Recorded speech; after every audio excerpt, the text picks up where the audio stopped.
Bienvenue à vous sur cette chaîne 100% féminine où je vous livre des pistes de réflexion, des astuces et des suggestions. J'espère vous apporter soutien et bonne humeur. En tout cas, c'est le but. Aujourd'hui, la bienveillance. Pourquoi faire ?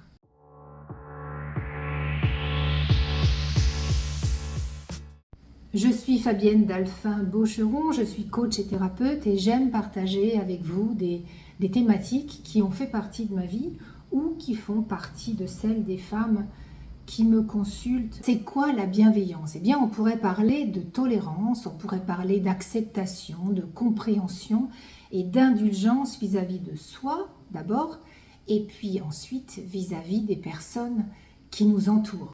La bienveillance est-elle une valeur courante dans notre société ? Alors, clairement, non.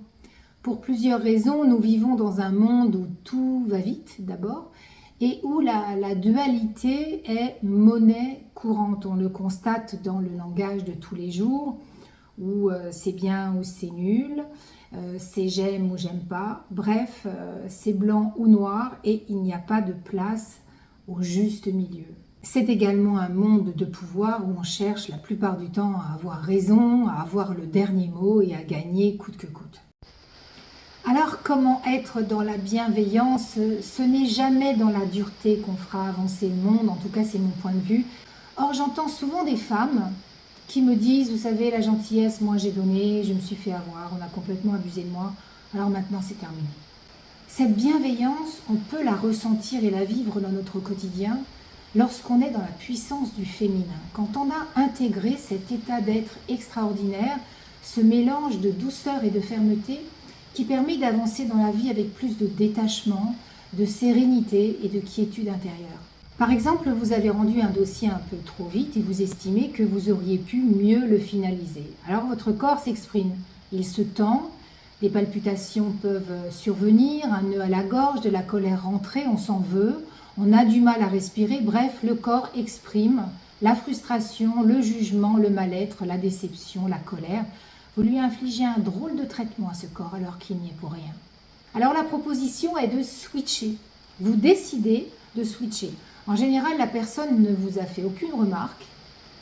C'est uniquement vous qui vous racontez une histoire qui dit que vous auriez pu mieux faire, tellement plus, tellement mieux.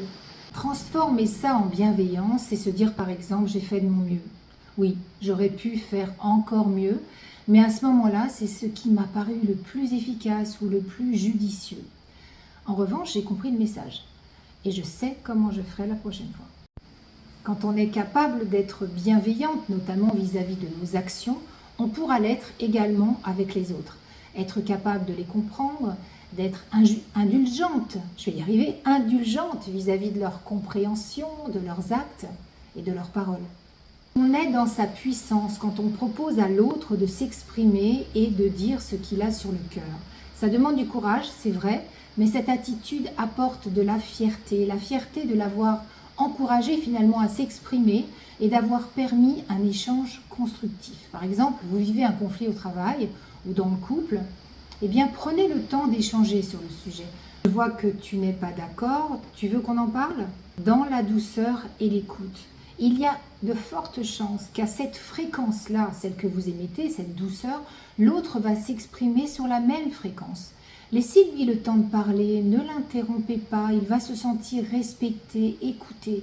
Il sentira la bienveillance en vous, ce mélange d'écoute douce et de détermination, et vous aurez beaucoup plus de chances de sortir du conflit que si vous imposez, vous criez, vous parlez sans cesse sans lui laisser le temps d'exprimer son point de vue. Parler de ce que l'on ressent est le seul moyen d'éviter les interprétations. Ça dissout les malentendus. Vous savez, les phrases du genre « j'ai cru que tu pensais ça comme tu m'as rien dit ». Cette énergie de douceur aimantera à vous des opportunités intéressantes et des relations plus favorables, plus d'harmonie en général. Tandis que l'énergie de dualité, en fait, elle attirera les conflits, les heurts et la prise de pouvoir. Alors avec nos petits bras musclés, chacune à notre place, pour soi et autour de soi, apportons au monde quelque chose de plus porteur que la dualité.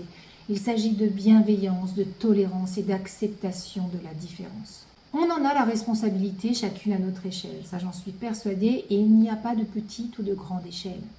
On est là pour installer plus de cohérence dans notre quotidien, plus de fraternité dans le monde, et tout commence à notre porte. Et la cerise sur le gâteau réside dans la certitude qu'un comportement bienveillant et responsable vous apportera confiance et respect de soi par la fierté d'avoir osé, d'avoir permis de débloquer une situation considérée comme compliquée. Il restera ensuite à être dans la gratitude. Ciao.